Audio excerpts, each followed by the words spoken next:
Hello दोस्तों, स्वागत है आपका ज्ञान एक्सप्रेस में। तो ज्ञान एक्सप्रेस को अभी तक आप लोगों ने सब्सक्राइब नहीं किए तो सब्सक्राइब कर लीजिए और टेलीग्राम चैनल को भी आप ज्वाइन कर लीजिए ताकि आपको हर अपडेट वहां पर मिलता रहेगा। और फेसबुक पर भी चाहते हैं तो फेसबुक पर भी आप ज्वाइन कर सकते हैं। आपका लिंक हम वीडियो के डिस्क्रिप्शन में दे देते हैं। तो ये अंग्रेजी ट्रांसलेशन का ये 5वां लेसन है, ठीक है। तो इसमें हम लोग जो पढ़ेंगे हम लोग यूज ऑफ सेटिस्फाइड। हम लोग सेटिस्फाइड का यूज करने के लिए सीखेंगे, बॉर्न का यूज करने के लिए सीखेंगे, नेम्ड, कॉल्ड और पेव्ड और डेकोरेट और बी डेक्ड और कॉल्ड का प्रयोग हम लोग सीखेंगे, ठीक है। तो सेटिस्फाइड मतलब होता है संतुष्ट, सेटिस्फाइड मतलब होता है संतुष्ट, बॉर्न मतलब होता है जन्म लेना, ठीक है। नेम्ड मतलब होता है नाम, नामक, कॉल्ड मतलब पुकारना, ठीक है। कॉल्ड मतलब क्या होता है? पुकारना। और पेव्ड मतलब होता है जड़ना। जड़ना मतलब कि कहीं कोई भी चीज जैसे कि मार्बल वगैरह लगाते हैं उसको जड़ना बोलते हैं। तो ये है डेकोरेट। डेकोरेट मतलब होता है सजाना। डेकोरेट मतलब क्या होता है? सजाना होता है। और बी डेक्ट मतलब होता है, तो बी डेक्ट मतलब अलंकृत करना, ठीक है, अलंकृत करना। और कॉल्ड मतलब होता है पुकारना। तो इन सारी चीजों के बारे में हम लोग पूरा डिटेल से आज समझने वाले हैं। तो धैर्य से आज छोटा से छोटा और बड़े से बड़े सेंटेंस को हम आसानी से चुटकियों में कैसे आसानी से हम इसको तैयार करते हैं, बनाते हैं, इसको हम देखेंगे। तो सबसे पहला जो सेंटेंस है, मैं तुम्हारे उत्तर से संतुष्ट हूं। तो पहले बताए थे कि हम सब्जेक्ट चुनना है इसमें। तो सब्जेक्ट मेरा क्या है? मैं है, ठीक है। तो कौन संतुष्ट है? तो मैं संतुष्ट है। तो इसमें क्या हो जाएगा? मैं का क्या हो जाएगा? आई हो जाएगा। आई के साथ में हूं, मतलब सब्जेक्ट के साथ हमेशा वर्ब लगता है, तो वर्ब मेरा क्या हो जाएगा? आई एम, ठीक है। तो आई एम हो जाएगा यहाँ पर। संतुष्ट का क्या होता है? तो अभी तुरंत बताया संतुष्ट का क्या होता है? सेटिस्फाइड होता है। तो लिखेंगे आई एम सेटिस्फाइड, ठीक है। तो मैं संतुष्ट हूं और पहले से ही बताते आ रहा हूं कि से का क्या हो जाएगा? विथ हो जाएगा। पर रहेगा तो एट रहेगा, लेकिन कहीं कहीं कंडीशन लगता है तो उसके साथ में पिछले, अगर यदि आप लोग शुरू से नहीं देखें तो पूरे पहला नंबर वीडियो से थोड़ा देख करके यहाँ तक आ जाए तो आप लोगों को ये ट्रांसलेशन जो है बहुत समझ में आ जाएगा, बढ़िया से समझ में आ जाएगा। इसमें थोड़ा सा डिफिकल्टी होगा क्योंकि ये लंबा लंबा सेंटेंस आ रहा है, ठीक है। तो क्या बताए थे? मैं हूं, सब्जेक्ट और क्रिया को चुन लेना है। उसके बाद पीछे से क्या कर देना है? 1 नंबर, 2 नंबर और ये लास्ट वाला क्या जाता है? 3 नंबर होता है। इन सारी चीजों को हम लोग पिछले दिन में समझे थे। तो मैं सेटिस्फाइड, मैं संतुष्ट हूं, यानी कि आई एम सेटिस्फाइड क्या हो जाएगा? I am satisfied. तो आई एम सेटिस्फाइड हो गया। अब से का क्या होता है? विथ होता है, ठीक है। तुम्हारे उत्तर से, तुम्हारा क्या हो जाएगा? योर हो जाएगा, ठीक है। तुम्हारा क्या हो गया? योर हो गया। उत्तर का क्या होता है? रिप्लाई ले सकते हैं या आंसर लिख सकते हैं, ठीक है। तो ANSWER आंसर, ठीक है। रिप्लाई या आंसर यहाँ पर दोनों में से कोई भी चीज लिख सकते हैं। अगला है गांधी जी गुजरात में पैदा हुए थे। गांधी जी गुजरात में पैदा हुए थे। तो क्या हो जाएगा? कौन पैदा हुए थे? तो गांधी जी पैदा हुए थे। तो यहाँ पर मेरा सब्जेक्ट क्या हो जाएगा? गांधी जी हो जाएगा। तो गांधी जी का क्या लिखेंगे? गांधी जी लिखेंगे। गांधी जी हो गया, ठीक है। तो गांधी जी पैदा हुए थे, तो गांधी जी हुए थे, है ना। थे का क्या हो जाता है? वाज होता है। अब पैदा होना क्या होता है? बियर होता है, ठीक है। BEAR, बियर से क्या बनता है? बोर्न बनता है, ठीक है। लेकिन यहाँ पर जो बोर्न का यूज कर रहे हैं, तो यहाँ पर हम लोग बोर्न का यूज वर्ब के रूप में नहीं कर रहे हैं। यहाँ जो बोर्न लिखे हम, ये बोर्न मतलब होता है पैदा होना, लेकिन यहाँ पर हम वर्ब के रूप में प्रयोग नहीं कर रहे हैं। यहाँ पर हम लोग एडजेक्टिव के रूप में प्रयोग कर रहे हैं। तो यहाँ क्या हो जाएगा? तो गांधी जी वाज बोर्न। तो गांधी जी पैदा हुए थे। कहाँ पैदा हुए थे? तो गुजरात में, है ना, इन गुजरात,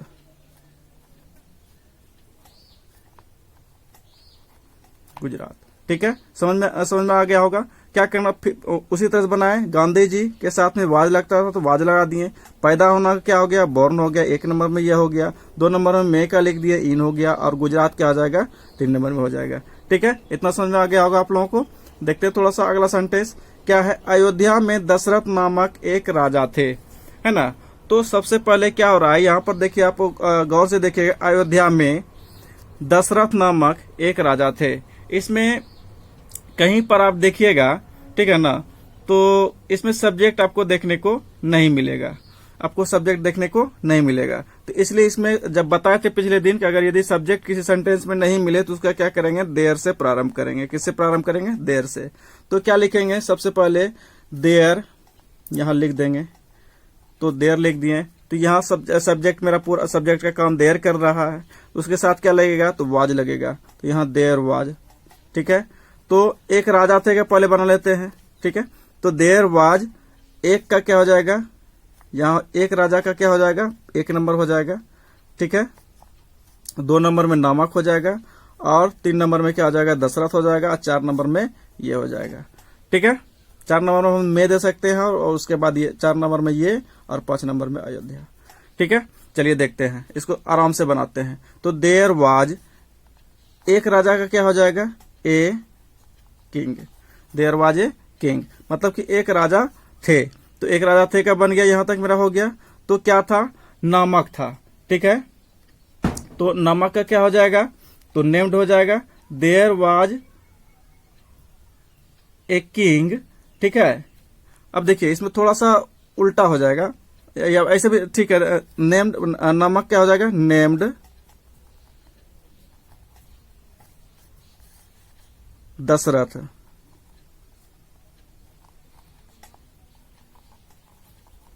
दशरथ, तो क्या हो जाएगा, यहां दशरथ हो गया। अब कहां पर थे, तो इन अयोध्या, ठीक है। तो इन अयोध्या क्या हो गया, अयोध्या में। देखिए पहले क्या किया, हम देयर लगाए क्योंकि इसमें सब्जेक्ट नहीं था। देखिए कितना बड़ा सेंटेंस है, लेकिन कितना आसान है बनाने में। तो there was a king, there was a king, एक राजा थे, यहां तक बन गया। क्या, नामक, नेम्ड दशरथ, नेम्ड दशरथ। कहां पर थे, अयोध्या में, इन अयोध्या, ठीक है। इतना बात आपको समझ में आ गया होगा। देखते हैं अगला सेंटेंस, ठीक है। अगर नहीं समझ में आया, एक बार 2 बार वीडियो को पीछे करके देख लीजिएगा, आपको समझ में आ जाएगा। अब देखिए, वृद्धावस्था में उनके 4 लड़के पैदा हुए, ठीक है। अब देखिए यहां पर भी इस तरह से देखिएगा, तो 4 लड़के पैदा हुए, मतलब 4 लड़का पैदा हुए थे, ठीक है ना। तो इसमें हमारा जो सब्जेक्ट है, कितने लड़का पैदा हुए हैं, तो 4 लड़का पैदा हुए। 4 लड़का यहाँ मेरा क्या हो जाएगा, सब्जेक्ट। क्या होता है, हिंदी में सब्जेक्ट आगे में होता है, लेकिन अंग्रेजी में क्या होता है, सब्जेक्ट को चुनना पड़ता है, कहीं भी सब्जेक्ट ये छुप जाता है। तो 4 लड़का का क्या हो जाएगा, 4 बॉयज, है ना। अब थे यहां पर छुपा हुआ है, तो क्या करेंगे, 4 बॉय वाज। अब जन्म का क्या हो जाएगा, बोर्न, मतलब 4 बॉयज बोर्न, मतलब क्या हो गया, सॉरी 4 बॉयज वाज नहीं होगा, यहाँ वर होगा, क्योंकि यहाँ पर क्या हो जाएगा, 4 बॉयज है, यानी 4 लड़के हैं। इसका मतलब बहुत सारा सब्जेक्ट है ना, सब्जेक्ट मतलब प्लूरल है, तो हमको वर्ब भी क्या देना पड़ेगा, प्लूरल देना पड़ेगा। तो 4 बॉयज वर बोर्न, मतलब 4 लड़के पैदा हुए थे। किन के, अब इधर से बनाएंगे, तो 1 नंबर में ये, 2 नंबर में ये, और 3 नंबर में ये। देखिए क्या है, बोर्न, तब उनके, टू हिम, उनके का क्या होता है, टू हिम, इसको याद रखिएगा। टू हिम मतलब क्या हो जाएगा, उनके, मतलब 4 boys were born to him, मतलब क्या, दशरथ का, या जो ऊपर वाला सेंटेंस है, दशरथ का 4 लड़का था, है ना। अब कब जन्म लिए थे, तो अवस्था में अगर लगाएंगे, ठीक है ना, इन द एज लगाएंगे थोड़ा गड़बड़ हो जाएगा, तो लिखेंगे 8।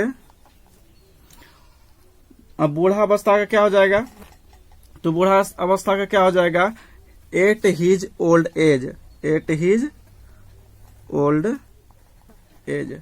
8 हिज ओल्ड एज मतलब हो जाएगा वृद्धावस्था में, पूरा यहां से यहां तक का क्या हो जाएगा, वृद्धावस्था का क्या हो जाएगा, ओल्ड एज, ठीक है ना, हिज ओल्ड एज। और 8 का मतलब क्या हो जाएगा, में, ठीक है। देखिए यहाँ हिज इसलिए लगा क्योंकि उसके वृद्धावस्था में कुछ हिंदी में कुछ छूट जाता है, जिसको हमको पता चलता है, अपने आप से समझ लेते हैं, लेकिन अंग्रेजी में ये छूटता नहीं है, हिज अपने मन से देना पड़ता है। चलिए देखते हैं अगला सेंटेंस। उनके राम लक्ष्मण भरत शत्रुघ्न नामक नाम रखे गए, है ना। तो नाम रखे गए, उनके नाम जो रखा गया है, क्या नाम रखा गया है, लक्ष्मण भरत राम शत्रुघ्न, इस तरह का नाम उसका रखा गया है। उनके राम लक्ष्मण भरत शत्रुघ्न नाम रखे गए। तो देखिए क्या है, उनके का मतलब हो जाएगा यहाँ पर वे, यानी कि वे लोग, है ना। उनके मतलब उन लोगों के, यानी कि उन लोगों मतलब वे लोगों के, ठीक है ना। तो वे लोगों का क्या हो जाता है, जो अंग्रेजी होता है उसका होता है दे। तो उन लोगों के रखे गए, उन लोगों के पहले रखे गए, तो रखे गए क्या हो जाएगा, तो उन लोगों के नाम रखे गए, तो सबसे पहले बनाएगा तो रखे गए थे भी इसको अगर जोड़ दे तो सेंटेंस पूरा हो जाएगा। यहाँ पर थे हिंदी में लिखा नहीं जाता, लेकिन अंग्रेजी में तो हमको क्या करना पड़ेगा, लिखना पड़ेगा। तो क्या हो जाएगा, दे के साथ में क्या लगता है, तो दे वर, है ना। नाम रखना का क्या होता है, नाम रखना का होता है नेम्ड, नाम रखना का क्या होता है, नेम्ड होता है। ठीक है, तो यहाँ क्या लिखेंगे, दे वर नेम्ड। ठीक है, दे वर नेम्ड, तो उन लोगों के नाम रखे गए, इसका पूरा हो गया।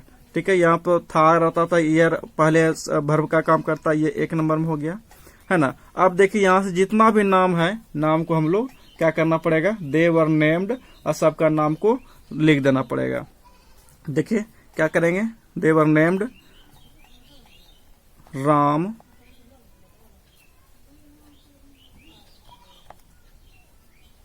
लक्ष्मण एंड भरत। ठीक है, कोमा देते जाएंगे, और लास्ट में जब रहता है तो उसमें क्या करेंगे, एंड लगा करके शत्रुघ्न लिखेंगे,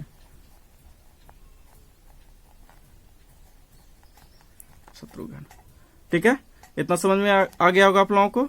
देखते हैं आगे, वह नवजात शिशु है, तो वह नवजात शिशु है का क्या हो जाएगा, तो क्या लिखेंगे, वह का क्या हो जाएगा, ही, है का क्या हो जाएगा, is, he is.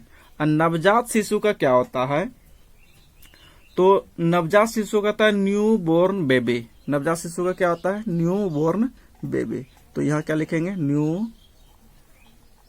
Born baby. ठीक है, नवजात शिशु का क्या हो जाएगा, न्यू बोर्न बेबी। तो आसान था, बोले ना, छोटा से छोटा और बड़ा से बड़ा चुटकियों में कैसे हल किया जाता है, इन सारी चीजों को हम लोग आज सीखने जा रहे हैं। ठीक है, देखते हैं अगला सेंटेंस। अगला सेंटेंस जो है, यह एक मीठी चीज है, यह चीनी कहलाती है। तो लगता है देखने में बड़ा जैसा सेंटेंस है, लेकिन इसको हमको क्या करना पड़ेगा, छोटा करके आराम से तोड़ तोड़ के बनाना पड़ेगा। यह एक मीठी चीज है, तो क्या करेंगे, यह का क्या हो जाएगा, दिस, है का क्या हो जाएगा, इज, दिस इज, यहां तक हो गया। अब क्या करेंगे, दिस, यहाँ पर आर्टिकल का क्या होता है अंग्रेजी में, वर्ब के बाद ही, एक्जुलेरी वर्ब के बाद ही प्रयोग होता है, दिस इज ए, है ना। अब मीठी चीज का क्या हो जाएगा, स्वीट, और चीज का क्या होता है, थिंग होता है। ठीक है, this is a sweet thing, इतना समझ में आ गया होगा। यह एक मीठी चीज है, तो यह का हो गया दिस, है का हो गया इज, और एक मीठी चीज का क्या हो जाएगा, ए स्वीट थिंग्स। ठीक है, यहां पर आ गया। अब देखिए अगला सेंटेंस क्या है, यह चीनी कहलाती है, तो क्या करेंगे, दिस इज। अब कहलाती है का क्या होता है, कहलाना का क्या होता है, CALLED, कॉल्ड होता है। ठीक है, ये भी क्या होता है, एडजेक्टिव के रूप में प्रयोग होता है। तो दिस इज कॉल्ड, चीनी का क्या होता है, शुगर, चीनी का शुगर। तो कितना बड़ा सेंटेंस था। क्या करेंगे, सबसे पहले पहला पार्ट को बनाएंगे, यह मीठी चीज है, this is a sweet thing, चीज मतलब थिंग, मीठी का स्वीट हो गया। ठीक है, और यह क्या कहलाती है, चीनी कहलाती है, तो दिस इज कॉल्ड शुगर। ठीक है, अब देखिए, इस कमरे का फर्श संगमरमर से जड़ा है ना। जड़ा का भी बताया था आपको, पेव्ड होता है। यहां तक हम लोग सीख लिए, सेटिस्फाइड का सीख लिए हम लोग, बोर्न का सीख लिए, नेम्ड का सीख लिए, और कॉल्ड का भी सीख लिए। अभी तो कॉल्ड का सीखे हैं, अब सीखेंगे हम पेव्ड, मतलब जड़ा हुआ है ना। जड़ा का क्या होता है, पेव होता है। ठीक है, अब पेव में ईडी लगा करके जड़ा हुआ हो जाएगा, लेकिन यहाँ पर हम वर्ब के रूप में प्रयोग नहीं करते हैं, आप लोग पहले बताया है। अभी हम लोग यहाँ किसके रूप में प्रयोग कर रहे हैं, एडजेक्टिव के रूप में प्रयोग करते हैं। ठीक है, तो इस कमरे का फर्श, है ना, तो फर्श का क्या होता है, फ्लोर होता है। इस कमरे का क्या होता है, दिस रूम होता है। और यहाँ पर का लगा हुआ है, पहले भी बताए थे आपको कि अगर यदि का लगा हुआ रहे सेंटेंस, तो उसके साथ में क्या करते हैं, हम ऑफ लगाते हैं, है ना। अगर यदि सजीव चीज रहता है, जिंदा चीज रहता है, तो उसके साथ में क्या लगाते हैं, एपोस्ट्रोफी अस लगाते हैं। तो यहाँ देखिए, इस कमरे का फर्श, यहाँ पर कहीं सजीव हमको दिखने को मिल नहीं रहा है, इसलिए इसके साथ हम लोग क्या प्रयोग करेंगे, तो ऑफ का प्रयोग करेंगे। तो इसमें भी उल्टा होता है, पहला नंबर पर ये, दूसरा नंबर पर ये और तीसरा नंबर पर ये। अगर इसके पहले कोई प्रोनाउन या और कुछ है तो इसके पहले हम द का प्रयोग नहीं करेंगे। अगर यदि नहीं है तो इसके पहले द का प्रयोग करेंगे, आगे पीछे दोनों। तो यहाँ पर देखिए यहाँ पर प्रोनाउन है, यहाँ पर कोई प्रोनाउन नहीं है, तो इसके लिए हमको क्या करना पड़ेगा, तो द लगाना पड़ेगा। ठीक है, तो the floor, the floor, floor मतलब क्या हो गया, फर्श हो गया। तो द फ्लोर ऑफ दिस, इसका क्या होता है, दिस। और कमरा का क्या हो जाता है, रूम होता है। The floor of this room.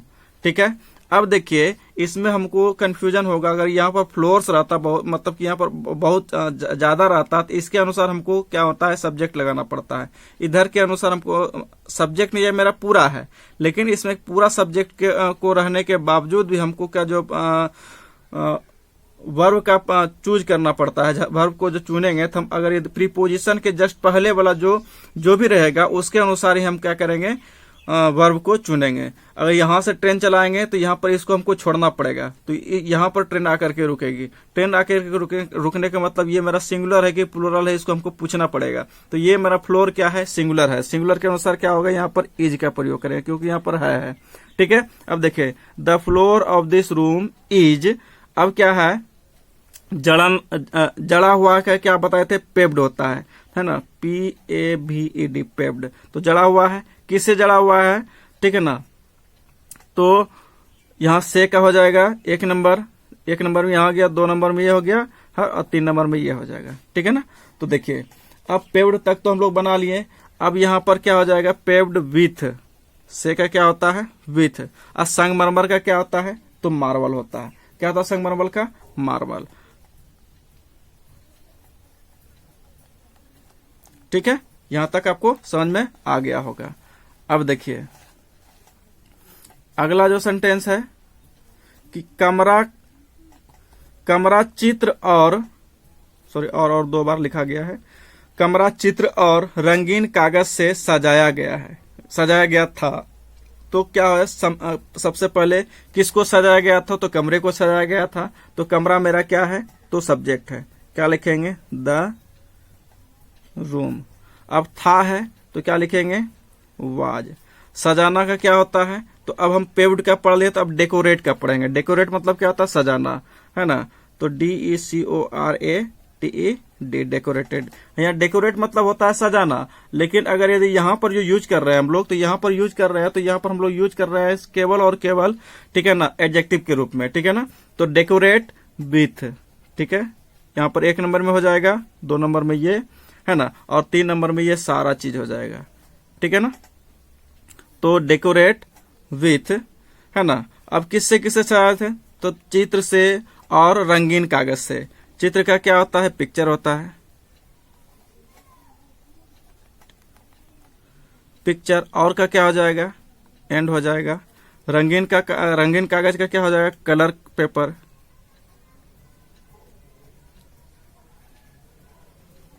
ठीक है, इतना समझ में आ गया होगा आप लोगों को। तो द रूम लिख दिए, ये मेरा क्या है, सब्जेक्ट है। इसके साथ में था है तो क्या लगेगा, वाज लगेगा। बाकी बात पीछे से हम क्या करते गए, 1 नंबर में, 2 नंबर में से, और बाकी बात जितना बचा ये क्या हो जाएगा, 3 नंबर में हो जाएगा। ठीक है, आगे बढ़ते हैं, देखते हैं अगला सेंटेंस क्या है।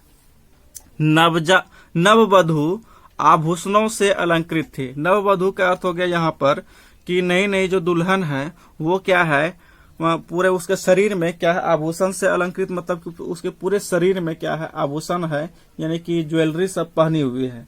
ठीक है ना। तो नववधु का होता है, ब्राइड होता है। क्या होता है, ब्राइड। तो क्या लिखेंगे, द ब्राइड। वर्ड को भी आप सीखते जाएंगे इस तरह से, है ना। द ब्राइड, देखिए थी यानी वाज, द ब्राइड वाज। अब हम लोग क्या पढ़े थे, डेकोरेट तक सीख लिए हैं। तो क्या हो जाएगा, बी डेक्ड। अलंकृत का क्या होता है, बी डेक्ड। तो क्या लिखेंगे, BDECKED। ठीक है, बी डेक्ड। तो the bride was bedecked. अब किससे, तो यहाँ पर 1 नंबर में हो जाएगा, तो ये 2 नंबर में ये हो जाएगा, और 3 नंबर में ये हो जाएगा। तो क्या हो जाएगा, विथ। अब विथ हो गया। आभूषण का क्या होता है, तो आभूषण का होता है ऑर्नामेंट, ठीक है, ऑर्नामेंट्स, ठीक है, बहुत सारा आभूषण ना होगा तो ऑर्नामेंट्स हो जाएगा, ठीक है। इतना समझ में आ गया होगा। देखते हैं आज का जो, इसके साथ में हम वर्ड का भी जब एक्सरसाइज देंगे तो इसके साथ जो वर्ड होगा उसको हम दे देंगे, ठीक है। देखते हैं आज का वर्ड क्या क्या है।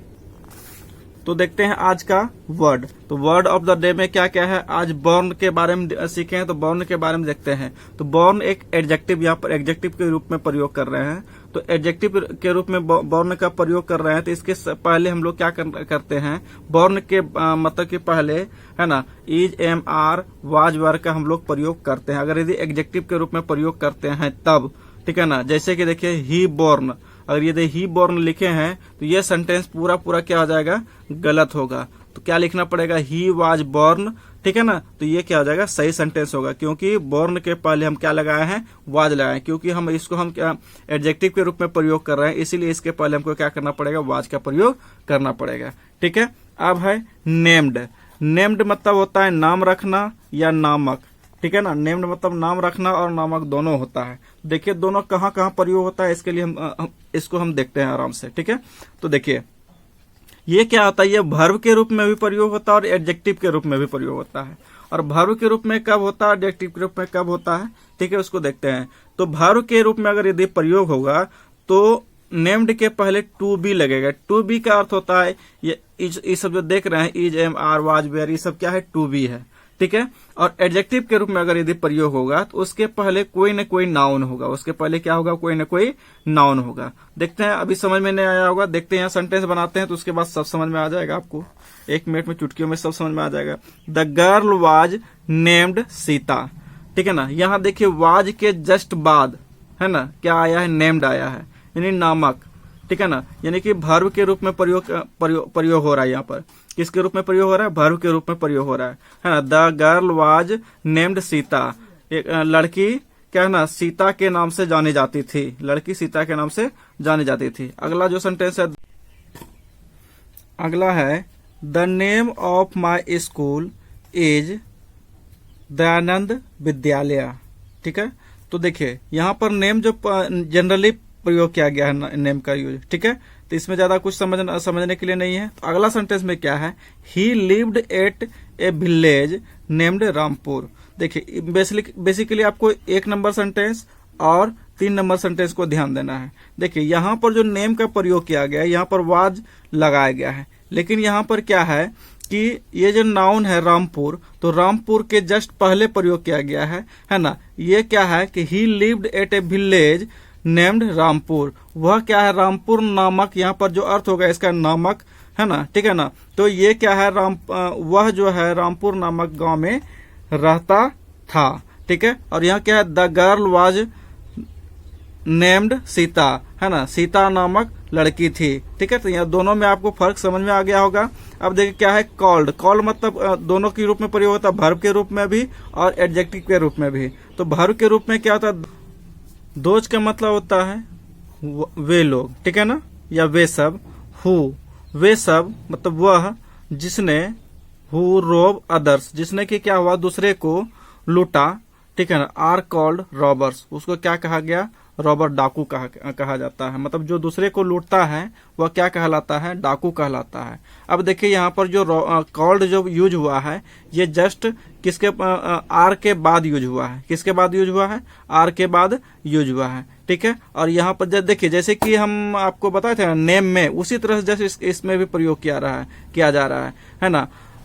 मतलब कि अगर यदि एडजेक्टिव के रूप में करेंगे प्रयोग तो इसके पहले हम टू बी का प्रयोग करेंगे, है ना। अन्यथा इसमें क्या करेंगे हम या तो फिर क्या होता है, किसी नाउन के पहले आता है, ठीक है ना। जैसे देखिए I bathed in the river called the Ganga, यहाँ पर द गंगा क्या है, नाउन है, इसीलिए इसके पहले क्या प्रयोग हुआ, तो कॉल्ड प्रयोग हुआ। उम्मीद करता हूँ आपको समझ में आ गया होगा। तो क्या इसका हिंदी क्या हो गया, मैं गंगा नदी में, है ना, सॉरी, मैं नदी में नहाया, जिसे क्या कहा जाता है, गंगा कहा जाता है। देखिए डोर मतलब क्या होता है, दरवाजा होता है, और गेट का मतलब क्या होता है, फाटक होता है। दोनों में कंफ्यूज नहीं कीजिएगा, डोर मतलब दरवाजा और गेट मतलब फाटक। अगर यदि वीडियो पसंद आया हो तो तो आप वीडियो को लाइक कीजिएगा और सब्सक्राइब कीजिएगा और दूसरों को भेजिएगा, क्योंकि ये बहुत ही इंफॉर्मेटिव वीडियो होता है। ठीक है, तो इस तरह का वीडियो देखने के लिए आप बने रहिए मेरे साथ। ठीक है, धन्यवाद। और आपको इस वीडियो के लास्ट में हम आपको एक्सरसाइज भी दे देंगे बनाने के लिए। आप बनाएंगे, उम्मीद करता हूं बनाते होंगे।